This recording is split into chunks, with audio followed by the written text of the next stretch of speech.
BJP সরকার ক্ষমতায় আসার পরে প্রধানমন্ত্রী আবাস যোজনায় কিভাবে মিলবে পাকা বাড়ি, কারা পাবেন এবং কারা পাবেন না এই প্রকল্পের সরকারি সুবিধা আজকের এই ভিডিওতে বিস্তারিত আপনাদেরকে জানিয়ে দেওয়া হবে। তার আগে ভিডিওটি যদি ভালো লেগে থাকে তো অবশ্যই একটি লাইক করবেন, বন্ধুদের সঙ্গে শেয়ার করবেন। চলুন কি বলা হয়েছে নতুন সরকার গঠনের পর আবাস যোজনা প্রকল্প ঘিরে। কেন্দ্রীয় সরকারের অন্যতম শীর্ষ ফ্ল্যাগশিপ প্রকল্প হল প্রধানমন্ত্রী আবাস যোজনা। মূলত দেশের অর্থনৈতিকভাবে পিছিয়ে পড়া বা পিছিয়ে থাকা নিম্নবিত্ত পরিবারগুলোর কাঁচা বাড়িকে পাকা বাড়িতে রূপান্তর করতে অথবা নতুন বাড়ি তৈরির উদ্দেশ্যে এই আর্থিক সহায়তা প্রদান করা হয়। এই প্রকল্পের দুটি ভাগ রয়েছে, প্রধানমন্ত্রী আবাস যোজনা শহর এবং প্রধানমন্ত্রী আবাস যোজনা গ্রামীণ। বাড়ি তৈরির পাশাপাশি এই যোজনার আওতায় শৌচাগার, পানীয় জল, বিদ্যুৎ সংযোগের সুবিধাও দেওয়া হয়ে থাকে।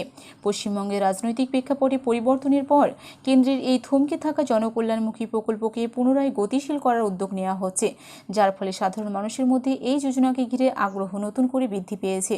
কারা পাবেন আর্থিক সহায়তা এবং পরিমাণ কত?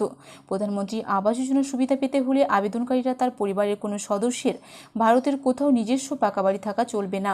অর্থনৈতিকভাবে দুর্বল শ্রেণী, ইডব্লিউএস, নিম্নবিত্ত বা মাঝারি আয়ের নাগরিকরা এই প্রকল্পের অধীনে আবেদনের যোগ্য বলে বিবেচিত হন। সমতল এলাকায় পাকা বাড়ি তৈরির জন্য কেন্দ্র সরকারের পক্ষ থেকে 1,20,000 টাকা করে দেওয়া হয়। অন্যদিকে পাহাড়ি এবং দুর্গম এলাকার বসবাসকারী মানুষের ক্ষেত্রে এই আর্থিক সহায়তার পরিমাণ 1,30,000 টাকা করে দেওয়া হয়। সরকারি নিয়ম অনুযায়ী আবেদনের পর সংশ্লিষ্ট আধিকারিকরা সমস্ত তথ্য এবং মাঠ পর্যায়ের পরিস্থিতি যাচাই করেই চূড়ান্ত সিদ্ধান্ত গ্রহণ করেন। কারা এই সুবিধা থেকে বঞ্চিত হবেন এবং আবেদনের প্রক্রিয়া যথাযথ হবে।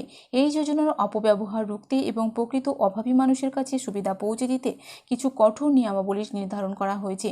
পরিবারের কোনো সদস্য সরকারি চাকরিজীবী হলে ওই পরিবার এই প্রকল্পের সুবিধা পাবে না। এছাড়াও পরিবারের কারো নামে 4 চাকার বাড়ি, গাড়ি বা বাইক থাকলে অথবা 50,000 টাকার বেশি ঋণের ক্ষমতা সম্পন্ন কিষাণ ক্রেডিট থাকলেও আবেদন সরাসরি বাতিল হয়ে যাবে বলেও জানা গিয়েছে। এই প্রকল্পে আবেদনের প্রক্রিয়াটি অত্যন্ত সহজ। গ্রামীণ এলাকার ক্ষেত্রে ইচ্ছুক নাগরিকরা সংশ্লিষ্ট ব্লক উন্নয়ন আধিকারিক, বিডিও বা গ্রাম প্রধানের সহায়তার আবেদন করতে পারবেন। শহর অঞ্চলের বাসিন্দারা স্থানীয় পৌরসভা অথবা প্রকল্পের অফিসিয়াল ওয়েবসাইট pmaymis.gov.in এর মাধ্যমে সরাসরি আবেদনের প্রক্রিয়া সম্পন্ন করতে পারবেন বলেও জানা গিয়েছে। আজকের এই ভিডিওতে আপনাদেরকে বিস্তারিত জানালাম যে প্রধানমন্ত্রী আবাস যোজনার আওতায় কারা কারা আসতে পারবেন, অর্থাৎ এই প্রকল্পের সুবিধা আপনারা কিভাবে পাবেন, কি কি শর্ত দেওয়া হয়েছে নতুন সরকার আসার পর এবং আপনারা কত টাকা করে পাবেন।